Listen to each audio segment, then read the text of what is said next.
Everyone, welcome to our YouTube channel. तो इस video के अंदर आज हम डिस्कस करेंगे बीएड सेकेंड ईयर की जो आपकी बुक है क्रिएटिंग एन इंक्लूसिव स्कूल, उसकी यूनिट 3 का पार्ट 1। यूनिट 1 और 2 ऑलरेडी चैनल पर अपलोडेड है, अगर आपने नहीं देखी तो आप जाकर देख सकते हैं। तो इस यूनिट के अंदर हम डिस्कस करेंगे आज टॉपिक को। कौन सा टॉपिक? हमारा special needs in terms of learning experience. देखिए, हमने अभी तक यूनिट 1 और 2 में डिस्कस किया कि भाई इंक्लूसिव स्कूल क्या है, इंक्लूसिव एजुकेशन होता क्या है, किस किस तरह गवर्नमेंट ने अपने स्टेप्स मेजर लिए जिसकी हेल्प से इंक्लूसिव स्कूल की जो स्थापना है वो हो सके, इंक्लूसिव स्कूल का एक जो विचारधारा है वो पूरी हो सके, एक ड्रीम कम ट्रू वाली चीज़ें हो सके। तो उसके लिए हमने सब कुछ पढ़ा। अब हम पढ़ेंगे कि भाई अगर हम इंक्लूसिव रखते भी हैं, मैंने मान लीजिए हमने इंक्लूसिव एजुकेशन स्टार्ट कर दी जहाँ पर हमने एक नॉर्मल बच्चे और एक डिसेबल्ड बच्चे को साथ में रखा है, तो लेकिन आपको ये भी पता है ना कि डिसेबल्ड बच्चे को तब भी कुछ ना कुछ स्पेशल नीड्स होती हैं। उन स्पेशल नीड्स को पूरा करना भी आपकी क्या है, ड्यूटी बनती है। तो अब हम इस टॉपिक के अंदर पढ़ने वाले हैं कि क्या स्पेशल नीड्स होती हैं अलग अलग तरह के डिसेबल्ड बच्चों के लिए और उन स्पेशल नीड्स को किस तरीके से पूरा किया जा सकता है। तो पहले हम समझते हैं कि भाई ये स्पेशल एजुकेशन नीड्स हैं क्या, जिनको हम किसके नाम से जानते हैं, SEN। आप उसको बार बार अगर लिखने वाले हैं तो आप किससे लिखेंगे, SEN, which means special education needs. और ये स्पेशल एजुकेशन नीड्स किसकी है, of the children facing learning disabilities. देखिए SEN जो है वो लर्नर्स हैं जो कि नॉर्मल लर्नर से डेविएट करते हैं किसी भी वे में। वो क्या कहते हैं, उनके अंदर कोई भी कमी हो सकती है, वो लर्निंग डिसेबल्ड हो सकते हैं, वो मेंटली डिसेबल्ड हो सकते हैं, वो उनके अंदर हियरिंग इम्पेयरमेंट हो सकता है, विजुअल इम्पेयरमेंट हो सकता है, किसी भी तरीके से वो एक नॉर्मल बच्चे से अगर अलग हैं तो उनकी जो नॉर्मल ग्रोथ और डेवलपमेंट एक बच्चे की होती है वो अफेक्टेड रहेगी उनकी अपनी डिसेबिलिटी की वजह से, और वो एक रेगुलर क्लासरूम से उनको वो बेनिफिट नहीं मिल पाएगा जो कि एक नॉर्मल बच्चे को मिल पाता है। तो उसके लिए उनको स्पेशल नीड्स और स्पेशल ट्रीटमेंट्स की ज़रूरत पड़ेगी, और उन्हीं स्पेशल नीड्स और स्पेशल ट्रीटमेंट की हम यहाँ पर बात करने वाले हैं। अब हम समझते हैं कि भैया स्पेशल एजुकेशन नीड जो है इन लर्नर्स को किस किस वे में पढ़ सकती है। तो जो नीड्स हैं उनको हम डिस्कस करेंगे। पहली नीड है फिजिकल और साइकोलॉजिकल नीड्स।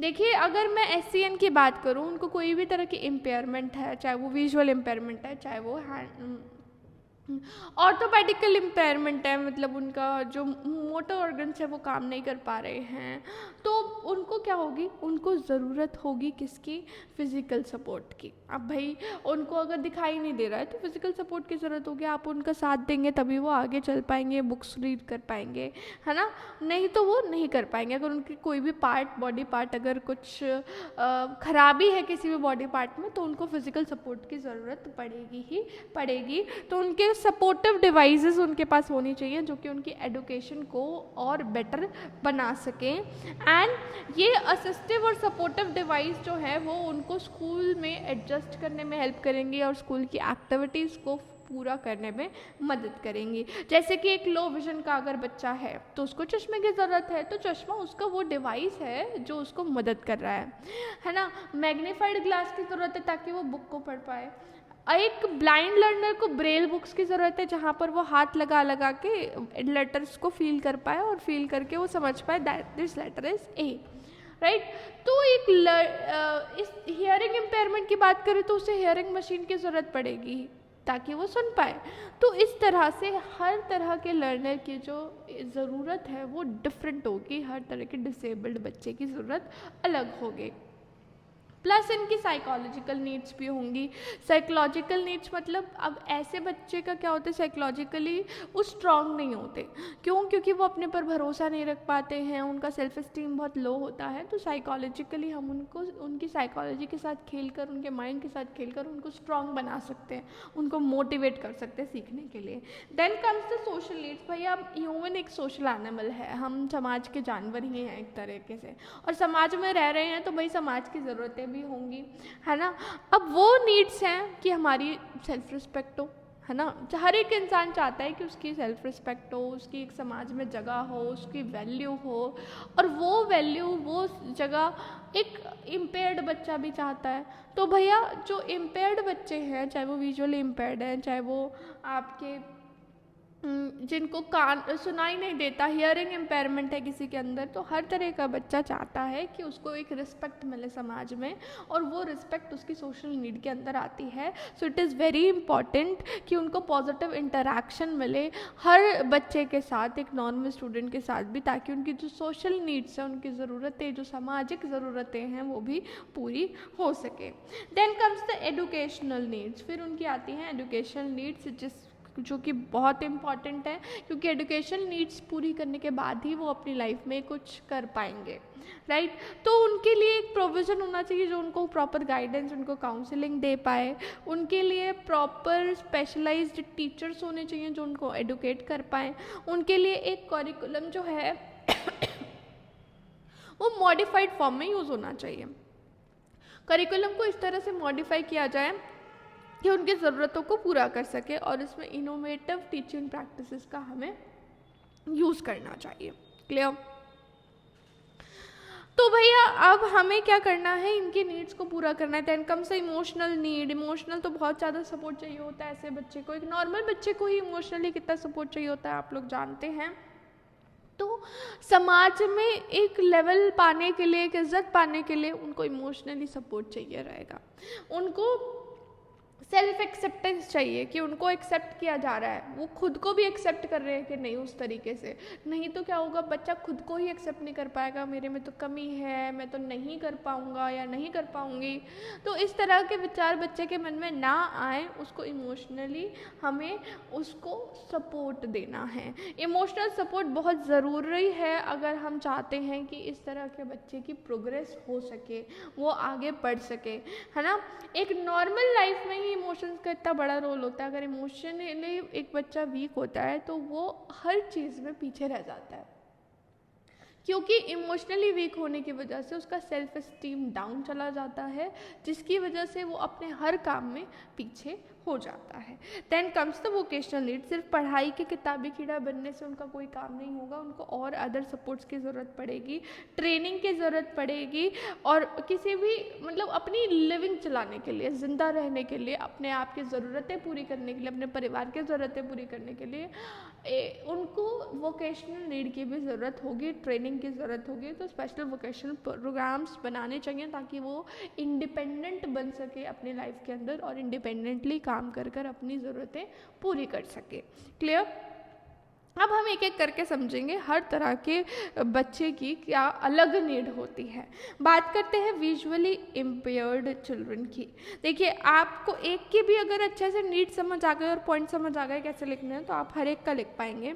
तो मैं आपको बताती हूँ। सबसे पहले जब आपके पास कोई टॉपिक आया है कि explain the special need of visually impaired children, तो सबसे पहले तो आपको समझाना है कि भाई विजुअली इम्पेयर्ड बच्चे होते क्या हैं।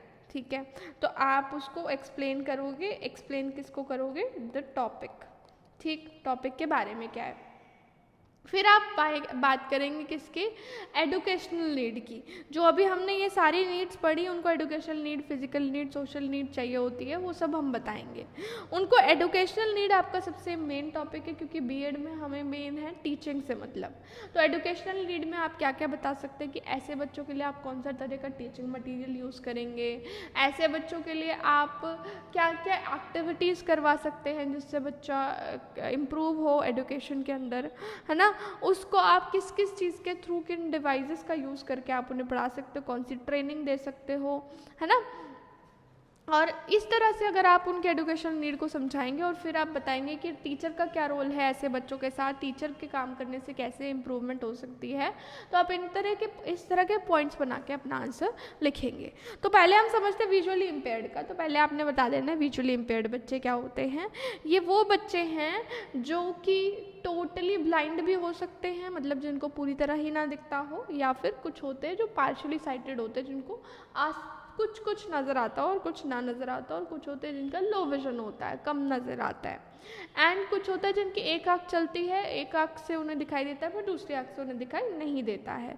तो इन सभी लोगों की जो एजुकेशन नीड है वो अलग अलग होगी। अगर हम टोटली ब्लाइंड की बात करें यानी टोटली विजुअली इम्पेयर्ड की बात करें तो इनके लिए ब्रेलर, टेप रिकॉर्डर, इन सब चीज़ों की ज़रूरत पड़ेगी, ग्राफ्स की उस पर ज़रूरत पड़ेगी, गाइड डॉग्स की ज़रूरत पड़ेगी, टाइपराइटर की ज़रूरत पड़ेगी, ताकि ये क्या कर पाएँ, चीज़ों को फील करके समझ पाएँ, क्योंकि इन्हें दिखाई बिल्कुल भी नहीं देता होगा। तो उनको स्पेशल प्लेग्राउंड चाहिए होंगे, जिसकी प्लेग्राउंड्स में उनको चोट ना लग जाए। तो प्लेग्राउंड्स उनके इस तरीके से बनाए जाएँ, इस तरीके से अरेंज किए जाएँ कि वो ब्लाइंड पीपल उन पर काम कर सके, खेल सकें। ऑडियो रिकॉर्डिंग्स चाहिए होंगी उनको रूम के अंदर। काफ़ी वर्कशॉप्स उनके लिए ऑर्गेनाइज करी जानी चाहिए जो मटेरियल्स प्रोड्यूस करे जो उनको ज़रूरत है। और उनके लिए रीडिंग और राइटिंग स्किल्स इम्प्रूव करवाने हैं, डेवलप करवाने हैं। वो किसकी हेल्प से हो सकता है? ब्रेल की हेल्प से। ब्रेल होता है आपके जिसमें उठे हुए अक्षर होते हैं, उनको आप टच करके फील करके समझ पाते हैं, उससे वो रीडिंग कर पाएँ और रीडिंग और राइटिंग स्किल्स उनके डेवलप हो पाएँ। ब्रेल लैंग्वेज जो है 1950 में स्टार्ट हुई थी and it is the most effective system जो कि यूज़ हो सकता है रीडिंग और राइटिंग के अंदर। किसके लिए? ब्लाइंड पीपल के लिए, टोटली जिनका विजुअली इम्पेयरमेंट चल रहा हो। Then comes teaching of arithmetic. आप उन्हें मैथ कैसे पढ़ाएंगे? प्राइमरी स्टेज पे मेंटल मैथमेटिक्स यूज़ होती है, नॉर्मली कैलकुलेशंस होती हैं, उनको ओरली करा दिया जाता है। ओरली जैसे जूनियर में भी हम बच्चों से ओरली पूछते हैं, है ना। काउंटिंग ओरली हम सिखा सकते हैं, हम टेबल्स ओरली सिखा सकते हैं। ऑल्दो अगर आप बच्चे को हमें ये बताना है कि वन इसी तरह का दिखता है, then we can use the Braille only. Braille script का यूज़ करके हम बच्चे को समझा सकते हैं। क्लियर? फिर हम ऑडिटरी मटेरियल से बच्चे को पढ़ाएं, क्योंकि उसे दिखता नहीं है तो विजुअल चीज़ें उसके लिए हम ना यूज़ करें।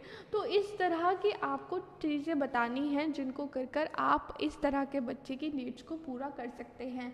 इनको वोकेशनल ट्रेनिंग दी जा सकती है, जैसे कारपेट वीव करने की ट्रेनिंग दी जा सकती है, टाइप राइटिंग की, स्टेनोग्राफी की आप ट्रेनिंग दे सकते हो इनको through the Braille.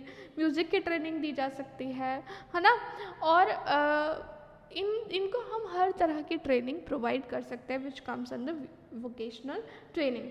Physical training कर सकते हैं। अब इन बच्चों की जो मोबिलिटी होती है वो जनरली बाकी बच्चों से कम होती है, इतनी मूवमेंट इतनी तेज़ी से वो नहीं कर पाते हैं, तो उनको एनकरेज करना चाहिए योगा करने के लिए, रनिंग के लिए, फिज़िकल एक्सरसाइजेस के लिए, है ना, ताकि वो उस चीज़ में भी स्ट्रॉन्ग बन सके।